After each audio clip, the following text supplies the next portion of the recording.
Hello YouTube, welcome back to the channel. Hopefully you are doing well. We are here with our round 18 team review. Make sure you smash a thumbs up on the video and make sure you get in the comments and let me know how you went in round 18 and what you're looking at doing ahead of round 19. I think we might combine our team review and our trade targets into one video because we are getting on a little bit late. But 21-16 seems to be a pretty pass score. We went up a couple hundred spots this week into 2,109, which isn't the worst for the week with a round rank of 9,811.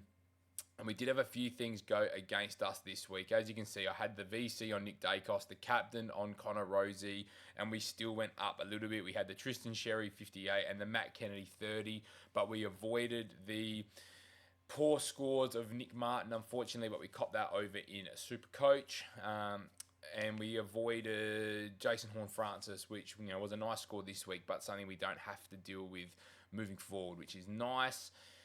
Some interesting points of view from the weekend. I was considering captaining Marcus Bontempelli after the failed VC, but again, the track record with Bont, I probably should have backed it in. He's gone 120, 72, 133, and the matchups, I was actually at this game over in Melbourne, and we were talking about it with the guys I was with, and we said there's probably absolutely no chance the Crows do any run with the roll with a Bont.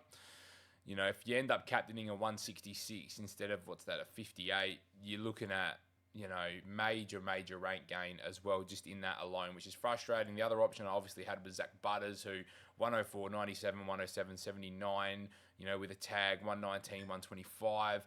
I just thought the ball was going to be back there enough, which it was, and Rosie was tracking okay, but it is what it is. Nazaya didn't get to see this game.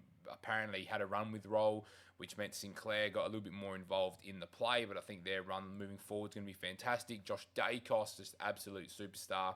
I wonder if he's going to play a little bit more midfield time. Callum Mills is someone who definitely is on the chopping block very, very soon.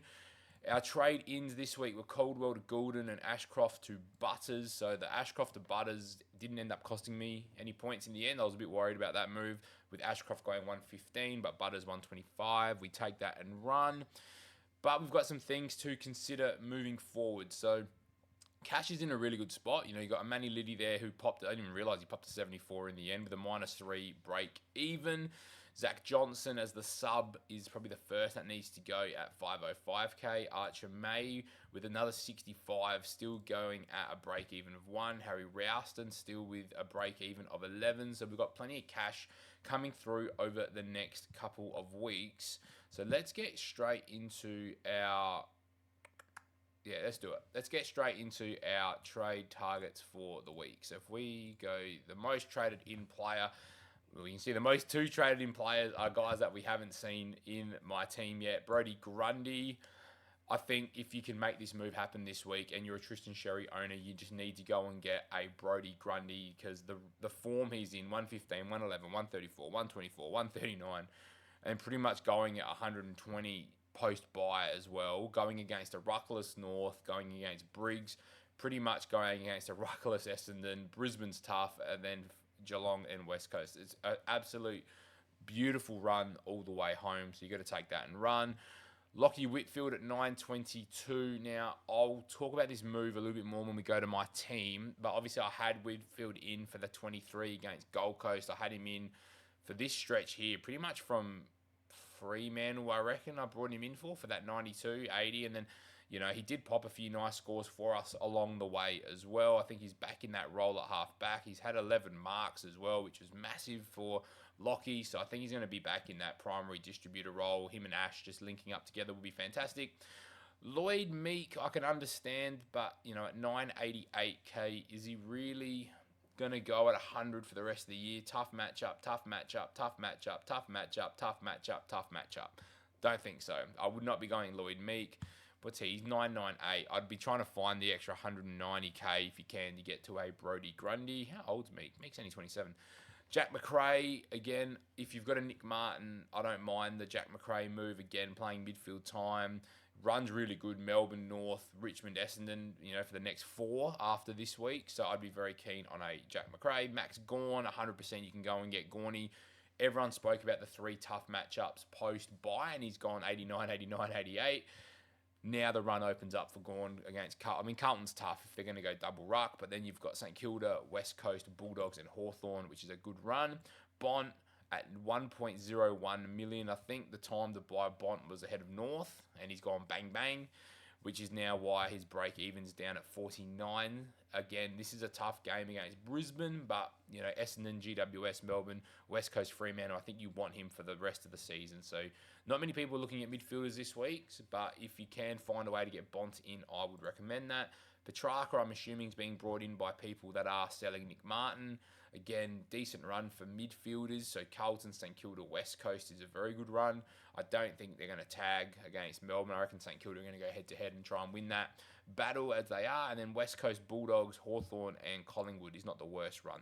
Luke Parker, now this is someone I've been looking at for a couple of weeks. Obviously, him being out for that Bulldogs game was a bit annoying, but it sounds like North Melbourne may be getting a few midfielders back in this week. So one just to watch for tomorrow when teams drop. Isaac Rankin, I don't know if I'd be bringing him in, but I probably wouldn't be selling him. So post buy 8,293 has done it in various ways. He's done it by getting disposals and marks, and he's done it by kicking goals. The run isn't easy though. Gold Coast, Port, Hawthorn for forwards, but I don't mind it at the back end, and I don't see him really getting much more midfield time. Timmy English, I think if you're splitting him and Grundy, they're so closely priced, and I think Grundy's run is just a little bit easier. So I'd be leaning Grundy, but Tim English has been a fantastic option this year. And if maybe you are a Grundy owner already and you've got Grundy Sherry, then definitely I'd be going Tim English. You could go Max Gawn as well. Actually, I'd probably go Max Gawn, 1.08 to 1.1. Yeah, I'd probably go Gawn over English, but that's just my personal preference. Brian Myers is someone I've had in for a while. I'm very keen on Brian. He's only really had one poorer score, and it still was a 78. He's not like he's dropped a 50 on your head. With St Kilda North, Essendon and Richmond amongst this run, I think you need to go and get Brian Myers. Dan Curtin, I'd be fading him, but in draft, I'd be looking to see if he's on your waiver wires. He is just looking really, really good. He's settled on that wing now. He's got a really solid role in this side. The Crows do just have a hard run to finish the year off. So I wouldn't be going there in Classic, but draft, big time. Jack Martin, if he's your 23rd premium, I would be very keen on Jack Martin. Obviously, his body's probably going to break down at some point, but 7, 10, 7, 9, and 8 marks. If he can just get that disposals up a little bit, that's what I'd be looking at. And anyone that is bringing in a Jason Horne-Francis, I would be reversing that trade very, very soon. 22,000 people are off of Sherry and Martin, which you have to do. 6.7 are off of a Connor Rozee. So they're the three most traded out players. I would only be trading Rozee if you only owned one of them. So I don't own Nick Martin, which is why I'm trading out Sherry and Rozee. Horne-Francis, same thing. If you've got all four of these, you got to prioritize Tristan Sherry, and then it comes back down to your cover. Matt Kennedy, yes, he had a stinker and he's going to lose money, but he's a top six forward. I just don't think you need to worry about it. I know Brisbane's tough, but then Essendon, GWS, Melbourne, it's a fine run for Matty Kennedy. Don't panic on him. Keep him in your side. I'm sure people have much more important things to do. Zach Johnson can definitely go with a break even of 51. In a perfect world, I'd be getting rid of him this week, but I want to get points on field for Connor Rozee. Same with an Angus Clark, Ned Long, Will Setterfield's out for the season. Tuke Miller's out for probably a month. Jack Graham again. I think these are all pretty fine sells. Callum Mills is definitely a sell. I think North Melbourne, you can probably hold him for one more game. Yes, he's got the break even of 96. He'll probably go 90, and then it's probably time for him to go next week. So hopefully, we'll talk about what next week looks like for me, but I feel like most of those trades are fine. Chera is someone who probably people traded out early this week thinking he might get the suspension, but with the tribunal coming back and only giving him a fine, for Melbourne, I'd be holding an Adam Chera. So that is the main talking points from that. This is what my team is lining up like at the moment. I am going to run the VC on a Brodie Grundy because North are without Tristan Sherry for 3 weeks. So I think he could go absolutely crazy with hit-outs and disposals around the ground, and then roll that into Jordan Dawson against Gold Coast in the last game of the round. But this is where my side's at the moment. So Naz, Dacos, Sinclair, Whitfield, McKercher, Mills at D6, who I'd be looking to upgrade next week. Brayshaw, Dawson, Nicky Dacos, who now is the M2. And then Dawson is my M4. 1.1. There we go. Let's just set it up. No, it's nice and in order. So Brayshaw, Dacos, Gordon, Dawson, Bont, Butters, Chera, McCarthy. So again, we're probably looking at Mills, Chera, McCarthy, Daniel as the next 4 upgrades. Grundy and Gorn with Bailey Smith, Luke Jackson, Matty Kennedy, Graham Miles, Christian Tucker, and Caleb Daniel. The trades are Rosie and Sherry out for Whitfield back into the team and Brody Grundy. So they are my moves. Next week, it would probably be a Zach Johnson down and then a Callum Mills up to a midfielder, and then we'll throw McCarthy back into the defence. And if you're looking in the midfielder territory, if we go someone like a Matty Rao, does go Brisbane, but then goes Richmond, Carlton, GWS, and Port Adelaide. Matt Rao is somebody I'm considering paying up for because he is just a tackle machine. Jack Steele has gone back-to-back 130s after a 93 as well. Hugh McCluggage just had a quiet one. Or if we're going to go defence, you're probably looking at a Harry Sheasel. There are plenty of options starting to pop their heads up for us now. My remaining salary this week is $0 as well because Brody Grundy we are paying up for. But Callum Mills definitely on the chopping block next week, and as is a Zach Johnson. So we'll probably look at a 230k option next week to make plenty of money to turn Callum Mills into pretty much whoever we want. If we did want to go with a defender, we could actually go into like a Lockie Ash, who then would go Sydney, Bulldogs, North, Gold Coast, and St Kilda. So you just cop that Sydney game, or you're looking at a Dane Zorko who goes Gold Coast, Collingwood, Sydney, Fremantle, Hawthorn. It's not a great run.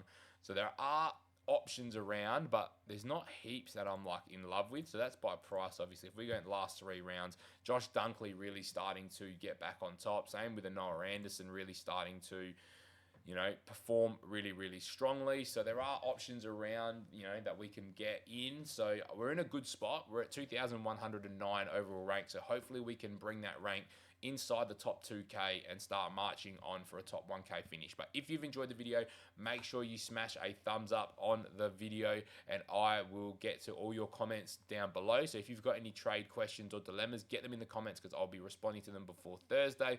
So make sure you do that, and I'll see you guys very, very soon for another video.